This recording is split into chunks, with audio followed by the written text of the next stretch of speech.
Los atropellos judiciales a la Constitución, sancionada por los mismos que ahora la violan,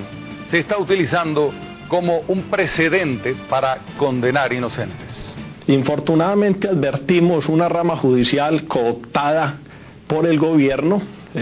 donde se ostenta un régimen que utiliza la rama judicial como un arma de guerra, en lo que bien ellos llaman y relacionan en el libro rojo del PSV como la combinación de todas las armas de lucha. Las organizaciones internacionales que condenan el terrorismo y los grupos narcoterroristas como las FARC también se interesan por las violaciones de los derechos humanos de los detenidos en Venezuela. Vemos con bastante preocupación y pues igual elevaremos nuestras voces hacia la comunidad internacional para que pues conozca de primera mano, de primera fuente, de manera técnica, el problema que hay contra las personas que no se han levantado en armas como se le han levantado los terroristas en otro país, sino se han levantado con pitos y banderas. Ese ha sido el arma de los opositores del presidente Hugo Chávez. El pito, las banderas y los libros, las columnas de opinión, y bueno, eso infelizmente ha sido criminalizado. Podemos, por ejemplo, relacionar cómo el año pasado se radicó ante la Comisión Interamericana de Derechos Humanos una acción jurídica por parte de UNO América en contra del Estado de Venezuela, léase en contra de Hugo Chávez Frías, por las amenazas y por la apología a la guerra en contra de los pueblos de Honduras y de Colombia. Y leemos cómo, de acuerdo y como consecuencia de esta acción jurídica y de otras acciones jurídicas y mediáticas en el continente y en el mundo, se llevó a cabo y se motivó la captura ilegal del presidente de UNO América, Alejandro Peña Esclusa, haciendo un montaje probatorio y de evidencia en su casa. Mi esposo se encuentra muy fuerte y muy sereno y al mismo tiempo con una gran certeza de que Venezuela va a tener un cambio positivo. Ese anhelo que los venezolanos tenemos de superar este momento oscuro de nuestra historia, él tiene una certeza en ese sentido y eso le ha permitido a él sobrellevar estos casi 45 días de prisión con mucha esperanza. El motivo es llevar a cabo una visita para conocer de una manera más directa la situación de los presos políticos que en estos últimos años, en esta última década, han sido una situación bastante sistemática y bastante preocupante, primero por expresar.